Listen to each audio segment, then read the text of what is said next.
রাজ্যের উন্নয়নের পাঁচালী নিয়ে মঙ্গলবার সন্ধ্যায় বাউরিয়া সিনেমাতলায় অনুষ্ঠিত হল তৃণমূল কংগ্রেসের এক পথসভা। এদিন সাধারণ মানুষের উদ্দেশ্যে রাজ্যের উন্নয়নমূলক প্রকল্পগুলি তুলে ধরতে পরিবেশিত হয় একটি তথ্যচিত্র। এই অনুষ্ঠানে উপস্থিত ছিলেন উলুবেড়িয়া সাংসদ সাজদা আহমেদ, উলুবেড়িয়া পূর্বের বিধায়ক বিদেশ রঞ্জন বসু, হাওড়া জেলা পরিষদের সহকারী সভাধিপতি অজয় ভট্টাচার্য, উলুবেড়িয়া পৌরসভার চেয়ারম্যান অভয় দাস, ভাইস চেয়ারম্যান শেখ ইমানুর রহমান, উলুবেড়িয়া পূর্ব কেন্দ্র তৃণমূল কংগ্রেসের সভাপতি আকবর শেখ, স্থানীয় কাউন্সিলর কথা ডেভিড রাও, সমাজসেবী দিলীপ দাস সহ অন্যান্য বিশিষ্ট ব্যক্তিরা।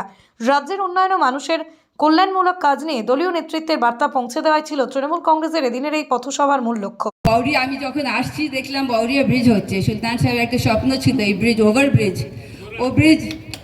ও ব্রিজ আমি 2019 থেকে আমি স্টার্ট করলাম পার্লামেন্টে। এভরি ইয়ার আমি কথা ধরলাম।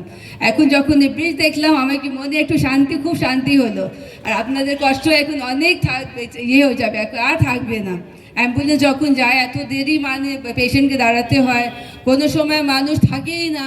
এটা দেখে খুব কষ্ট হতো। এটা আমি পার্লামেন্টে খুব তুলে ধরেছি।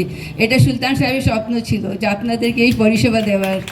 আমিও দেখলাম নন্দনে একটা আমাদের জেনারেল সেক্রেটারি অভিষেক বন্দ্যোপাধ্যায় একটা প্রোগ্রাম রেখেছিল। ওই প্রোগ্রামে আমাদেরকে ডাকা হলো। কি হবে দেখলাম ওই ছবি উদ্দেশ্য মেন আছে। যত স্কিম দিদি দিয়েছেন, যত স্কিম আজকে দিদির হাত থেকে এটা করা হয়েছে, পুরো স্কিম সুন্দরভাবে প্লে হয়েছে।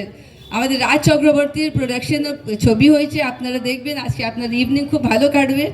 ওটা দেখুন, ভাবুন কি দিদি কী হিসাবে আমাদের সাথে আছে, কত মানে কষ্ট করে উনি চিন্তা ভাবনা করেন আপনাদের জন্য, আমাদের জন্য।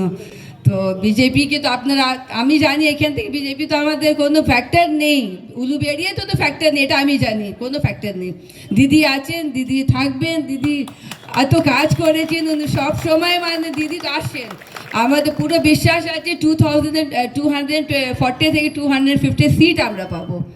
উলুবেড়িয়া থেকে তো পুরোটা আমাদের আছেই আছে, এটা আপনারাও জানেন, কোনো সন্দেহ নেই। বাস আপনারা, আর কিছু বলবো না। আপনারা ছবি এনজয় করবেন। এখন আপনারা সবাই আমাদের সাথে থাকুন, টিএমসি দলের সাথে আপনারা তো আছেন, থাকবেন।